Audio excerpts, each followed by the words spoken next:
Hello, everyone, and welcome to our information interviews. I'm Susan Peacock, registered dietitian and owner of bariatric-registered-dietitian-services.com. Our aim with our series of interviews is to talk to bariatric patients, surgeons, bariatric coordinators, psychologists, or anyone who has an integral part to your bariatric weight loss surgery decisions. And so you can make informed decisions because you have all the information you need.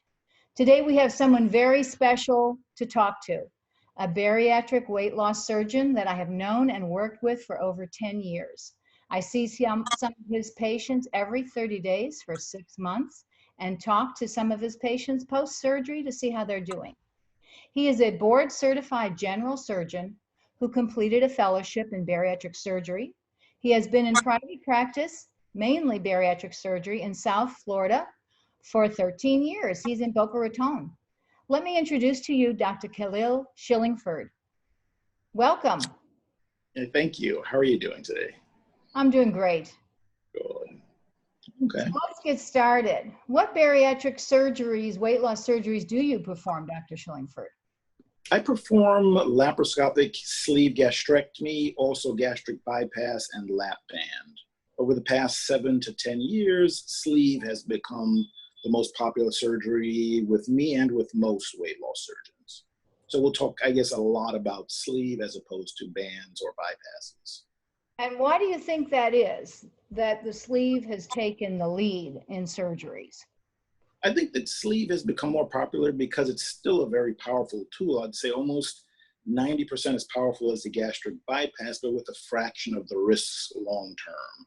We've gotten much safer about taking care of patients the day of surgery, but long term there are still issues that the gastric bypass has, and even the lap band has, that we just don't see as much with the sleeve. That's great. And what are those issues that you don't see with the sleeve? The sleeve, again, the lap band, you could consider the simplest surgery that we perform, but we take out probably 40 to 50% of lap band. So it's not a reliable long-term tool. So long-term, you're looking at a simple surgery, but a second surgery to have it removed, and then you have no tool at that point. I see. The sleeve, is different. That's more reliable tool that you won't use, and that you won't lose, I should say. The gastric bypass has issues when it comes to malabsorption, internal hernias, ulcers, but really a bunch of things that create difficulties farther down the road that we just don't see with the gastric sleeve. And the research shows that a patient can lose up to 60 to 70% of the weight they need to lose. Is that accurate? And what have you found? Yeah, I see patients losing anywhere from 70 to 80%, and again, that's at 1 to 2 years after surgery. But we find that, again, the ability for them to maintain is not always due to what type of surgery. It's also in relationship to what they're eating, which is a very important part, and also their activity. Of course, and we'll discuss that.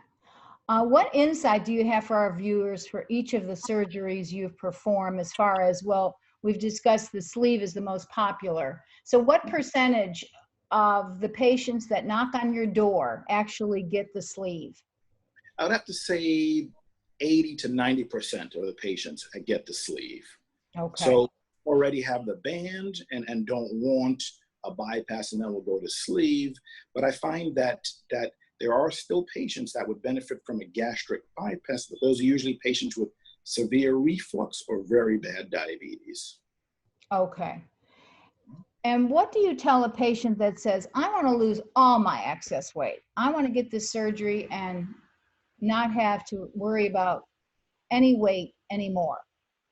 I'd say that there's no such thing as a guarantee when it comes to weight loss. My job is to give them a safe tool and to teach them how to use a tool, but also to teach them that it's not about this surgery equals this amount of weight loss. It's a lot more complicated than that. My job is to not drown them in details and complications, but to teach them how the tool works, because if I feel I do my job, they'll have a realistic expectation and they'll know what they need to do to get the excess weight off, whether it be 70%, 80, or even 100%. Absolutely. So let's talk a little bit about pre and post surgery. Pre-surgery, is burning off that non-alcoholic fatty liver. Is that correct? Yes. So pre-surgery, we'll have them do a high protein diet, usually a lot of protein shakes for 2 weeks before surgery. And the goal of that, they may lose 5, maybe 10 pounds, but a good portion of that is from the liver. And when we're in surgery, the liver is just been moved out of the way. So every day we do surgery, and some, is emergency surgery with unprepped liver. And I can see the difference between a liver where a patient has dieted and a liver where the patient may not have had a chance to diet. And it just makes it a little bit easier in operating. And when I talk to some of your patients, they say, well, I was told only to go on a week pre-op diet, and most of them are on a 2-week. What's the difference, and how do you make that determination? Sometimes with higher BMI patients, or if they have a known history of fatty liver, we'll say go on 2 weeks, maybe up to 3. But most patients will say do 2 weeks, but we know that if we extend that, a lot of patients will do well in the first couple of weeks and then maybe slip into bad habits before surgery. So it's weighing, the risks of the longer time, the better it is for us. But the longer you ask the patients to do this, oftentimes, they may not do it closer to surgery when it's more important for us. And I know way back, we used to just have protein drinks for 2 weeks. And now it seems to be that the pre-op has morphed into, you can have low carb vegetables and high protein, low fat, low carb foods. Mm-hmm. How do you feel about that? I feel that it's really about decreasing the fat as fuel. And I think I don't mind them having, a little bit more carbs. We just really want to minimize the fat. A lot of people will think that it has to be a liquid diet. It's not important that it's liquid. Again, I want them to focus more on just minimizing the amount of fat in their diet. And when it comes to cooking their food or preparing it, you can do fine preparing solid foods with low fat. But I think the easiest way to do that is with a protein shake, where literally on the bottle it says 0 fat, and that's a pretty simple. And I teach them about picking products, low total carb, high protein, and this is another learning process for them for their lifestyle change, knowing which foods are protein and which are carb. So that really helps. And then I know you mentioned that they might lose 10 to 15 pounds with the pre-op, so they're really happy about that. And sometimes they're concerned, oh my goodness, what if I lose too much weight? Will I still get the surgery? Yeah, and that's still a debate I have with the hospital. It's a tough thing because I never want the patient to be punished for doing their part to help us. But again, if their BMI is too low the day of surgery, again, we're here to do surgery on patients that are obese or morbidly obese. If they fall into the category of just overweight, then we shouldn't be doing surgery. So again, what we've done is we've said your BMI is 33 or higher, we still want, maybe 1 week, 33 to 35. But if your BMI is 35 or greater, we'll definitely push for the 2 weeks because you're unlikely to have a BMI lower than 32. Right. And this brings the question up. If the insurance has already approved the surgery because of their BMI, and then they've lost the weight, and then they go to the hospital for their surgery and their BMI is low, how does that gray area come into play? Yeah, it's difficult because I haven't had an issue with the insurance, with denials and with self-pay. It's also not an issue, but the hospital, does not like, having someone in surgery for obesity surgery and they're technically just overweight and not morbidly obese. So again, you could say we've already started the treatment technically, and we've already started having them lose weight, but there's a debate. What do you do with these low BMI patients? Should they be having surgery in the first place? And that's still a debate. Right. I feel that we've gotten safer with surgery. I'm comfortable offering it to lower BMI, but there still has to be a line, that we draw at 32 BMI. 32 BMI, okay. And of course, the rest of it, after the rest of the opportunity for lifestyle change is up to the patient. And I know you offer a support group for your patients the second Monday of every month in your office. And you also have a remote support group for anybody who happens to fly in from anywhere in the world. And they can jump into our support group with video conferencing. Yeah, I think it's important because I have a lot of patients that aren't local. But a big part of my job is not just do surgery here, that you obviously have to do locally, but to support them afterwards. I think you do an excellent job of that also. Thank you. And how are the long-term results for you from when you started doing the sleeve? Do you see patients 5, 6, 10 years out? Yes, I definitely do. And for most of us, the farther out, the less patients come back. And we'll see them oftentimes to check in, let us know how they're doing. I got a text this morning from a patient who's a year out today, doing wonderfully. So as time goes on, some patients check in intermittently, but we see plenty of patients 5+ years out that are maintaining, good amount of weight loss. And it's oftentimes they can have bypass, band, but what we see is a real correlation between eating healthy, but also maintaining a certain level of activity. How can a patient avoid having problems post-op? Go ahead. A good part of it is education, is what you do, is what we try and do, teaching them at each point after surgery, what are their priorities? Because as time goes on, what a patient 1 week out from surgery has to worry about is a lot different than a patient who's 6 months or 6 years out of surgery. So it's again to not just give them mountains of information, but tell them why we focus on certain things and tell them to prioritize certain things. And then to let them know that things may not be going the way they expect, but to let us know if they aren't going the way they expect, and we can often help them. Absolutely. We never know. Every patient is a little different. I talk to patients post-op, and some of them are drinking and walking and energized, and others have a little more issue. We never know. But everyone's a little different. So we work with them individually to make sure they get through whatever they're going through. And I always say the next day is going to be better. The next day is going to be better. And it usually turns out that way. Yeah. The swelling goes down, they can drink, they don't have pain. Exactly. What is the first thing that potential patients want to know about from you when they come into your office? Well, I think that oftentimes when they first show up, they already know about certain diets and activities, and they've tried them, they've been successful, they've had weight loss and weight gain. When they show up at my office, they're committed to surgery now. And then oftentimes they want to know what I do differently, and what does my program offer. Again, I do talk to them about the surgeries, and I'll definitely give them information, but they often want to know about me and the facilities in particular. Okay, so let's talk about you and the facility. What would make the difference for a patient going to you and your facility than somewhere else? So first off, I think we do a great job of education, and I can't stress that enough. I think that our results are so good because we educate patients about what they need to do. Again, educating them about something like the sleeve, which is a tool.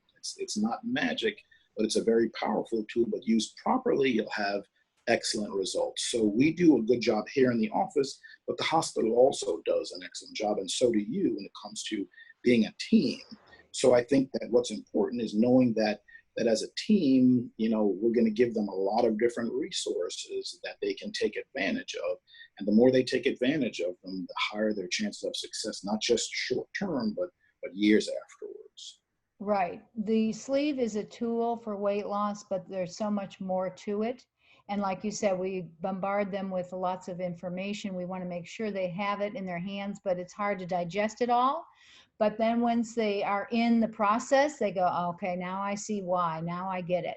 So it is important to have that information for them, and they have access to it all the time, whether from me or from the office.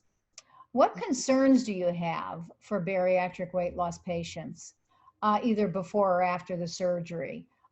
Is there a mental component? Is there a situation where they need to address other issues other than just their weight?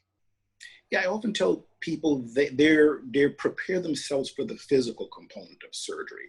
Surgery, is incisions, and they recognize they're going to have pain, and they prepare themselves for that. But what they don't often prepare themselves for is the mental component of post-op, and for the first couple of weeks, not being able to eat, or drink very easily. Sometimes there's some nausea involved, and essentially taking away food as something that's enjoyable or comfortable. You do it, but it's no longer like going out and enjoying it. It's like stopping and filling up your car with gas. So it really does change our relationship with food. But I tell them that it's not always going to be that way. It's a temporary thing where food will not be comfort, but it's something you still have to do.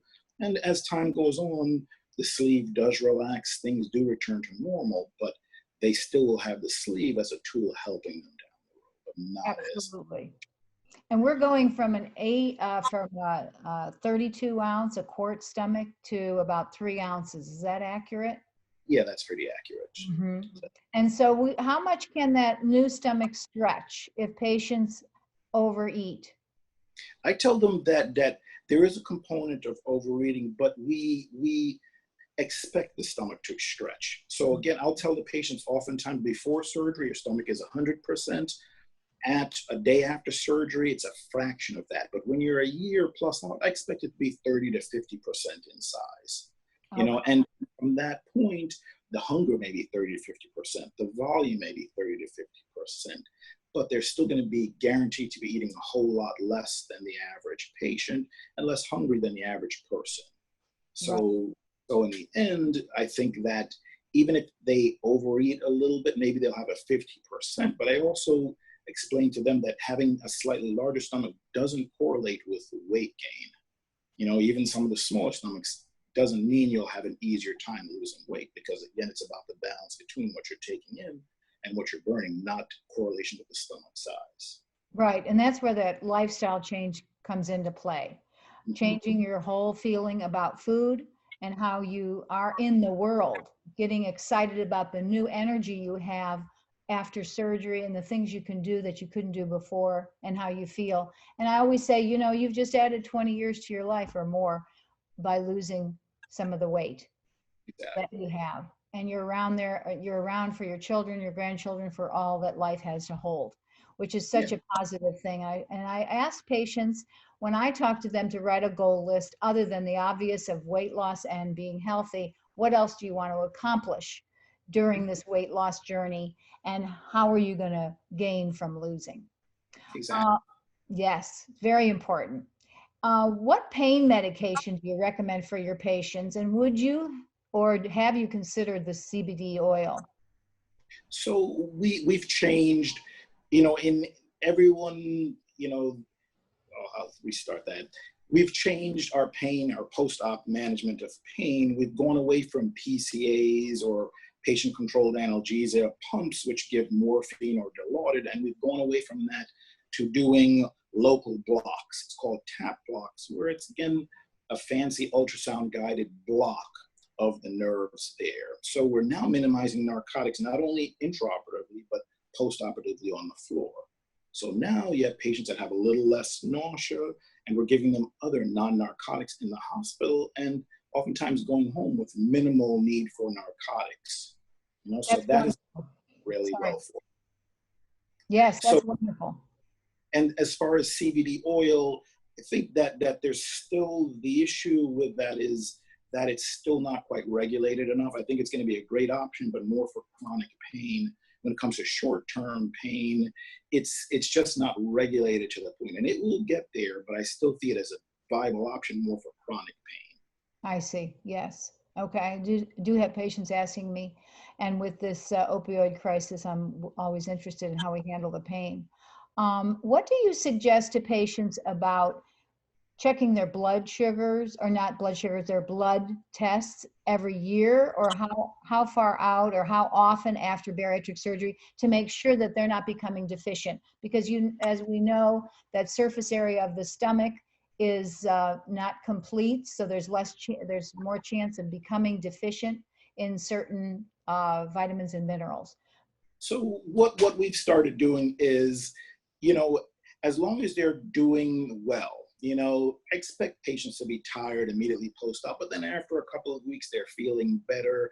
And as long as they're doing well, feeling good, and improving like we expect, then at 6 months, we draw our first set of labs, and it's just CBC to make sure they're not anemic.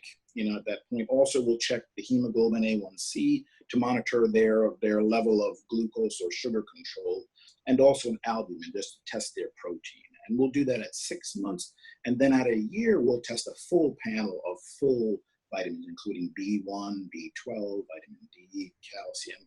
I feel like if they're not doing well, we'll check the bigger panels earlier. But if we tested them month 1 after surgery, we would see what have they done with their vitamins for the past year.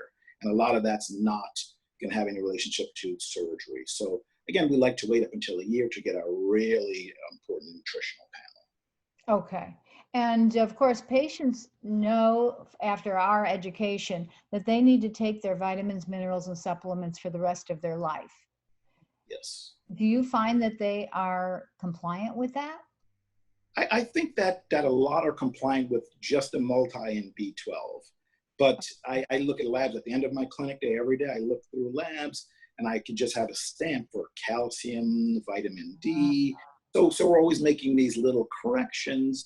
But, our recommendation is at minimum multi along with B12, but we still recommend a calcium with vitamin D supplement and also an iron. And we tend to see the patients that are doing that, rarely end up with deficiencies because, again, the volume, no matter, how diverse your diet is, the volume will always be a little bit less, and we're using the vitamins to sort of fill in the gaps. True. And that's why I say quality over quantity. So at least the stomach has something to pull from, some vitamins and minerals. Also, the transference of addiction. Now, we don't like to assume that everybody has a food addiction who gets a surgery, but we ask them not to have alcohol for at least a year after surgery because of the transference. How important is that, Dr. Shillingford? It's very important because it's not a helpful tool. I mean, you can't use it as fuel when you're struggling to eat or drink afterwards. Alcohol isn't going to help you work out or do anything really positive. But again, we know that food won't be a coping mechanism they had, and alcohol can definitely fill that void. Same thing with gambling. And I'll tell them that when you're not feeling good and you used to go to food, you have to find something positive, or something negative will find you, and that's easily alcohol or gambling or something. So I say, don't be tempted by alcohol or things like that, and don't even try and introduce it till 6 months or a year. Absolutely. And I'd like to just have a question about the post-op. The 2 weeks after surgery, they're usually in the hospital for 2 days and then 2 weeks of liquid. And I know it's so important for them not to re-enter the hospital with dehydration. And we go over and over what liquid they can have. What comments do you have about that post-op 2-week liquid diet?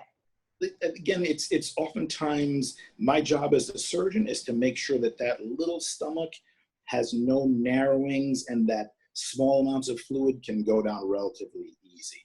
But then I tell them that once you know the plumbing is open, it's your job to not wait for thirst to remind you to drink. You have to maybe set an alarm, because for the first time in your life, thirst or hunger won't drive you. So you have to be proactive, and plan certain times when you just say, it's been 10 minutes, I haven't had anything to drink, I'm going to take a sip, whether I feel like it or not. And those patients tend to avoid dehydration or struggling. And the other piece of the puzzle is, for the first time in their life, they can't do whatever they want.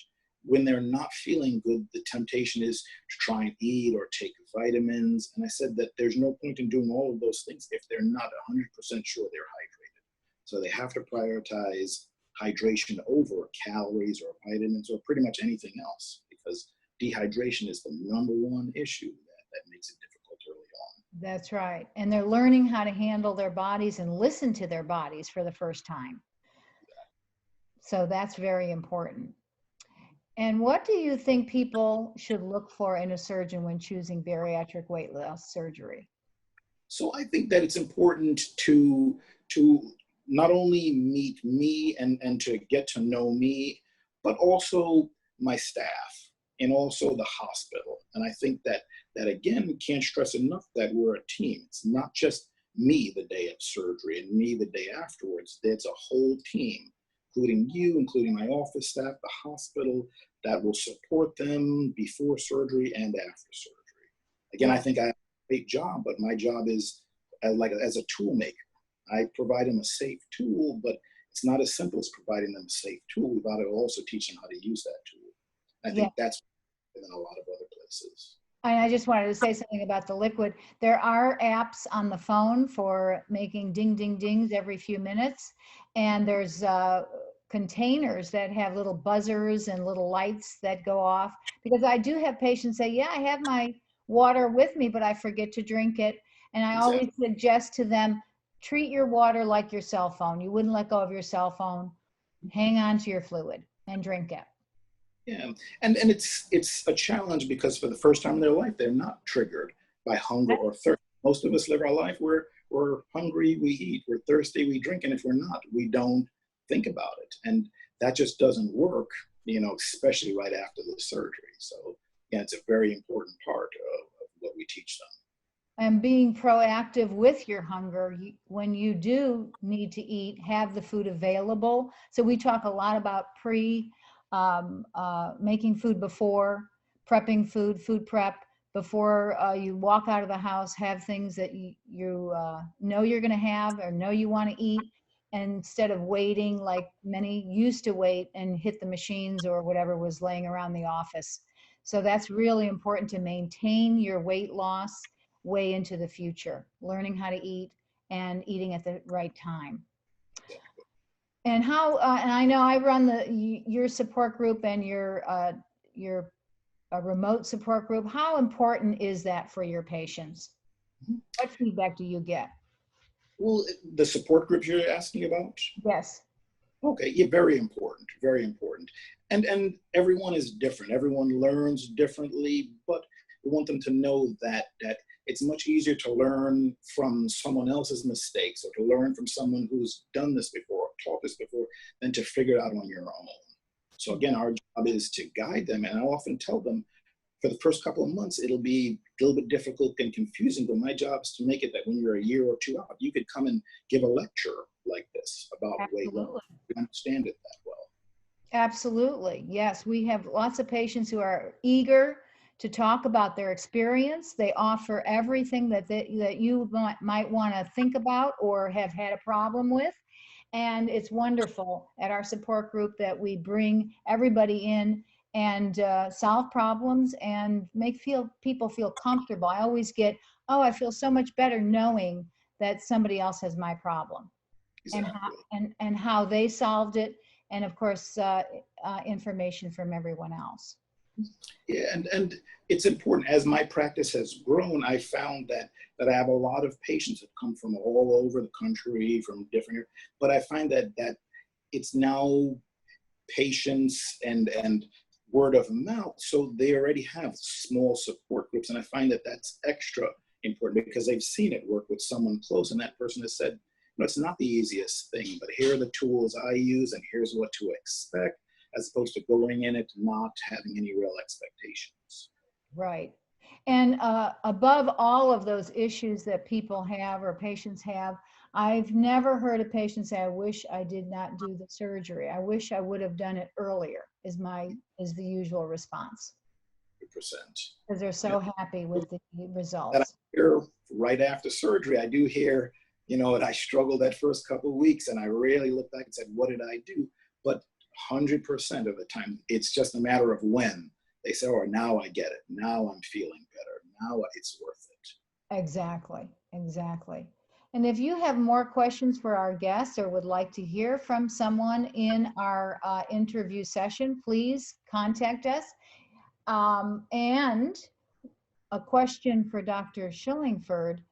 What can you tell patients that they may not be able to know about on the internet? Mm-hmm. Well, one of the main things that I try and talk to people about, and I spend a good portion of my information session about, is weight regain and how they can prevent weight regain. And oftentimes they think that diet is 100%, and that's very important. But I always tell them that the tool helps with diet, but it doesn't help with how many calories you burn. So when you show up here and you've decided I want to have surgery and this is the surgeon and this is the facilities, you should equally have a plan of what am I going to do to maintain my activity? Because just eating less will often equate to just burning less. So I'll often tell them that you have to continue to be active. That is what will maintain your metabolic rate. And when you're eating enough to be active, it makes long-term weight maintenance easy versus someone who plans on trying to starve every day because they'll just end up less active. Absolutely. Exercise is a component of that new healthy lifestyle. And I know you review it and I review it as well. Just walking is sufficient, though. You don't have to be a bodybuilder, go to a gym and go crazy. But some people, like you say, they're not used to hunger. They're not used to listening to their bodies.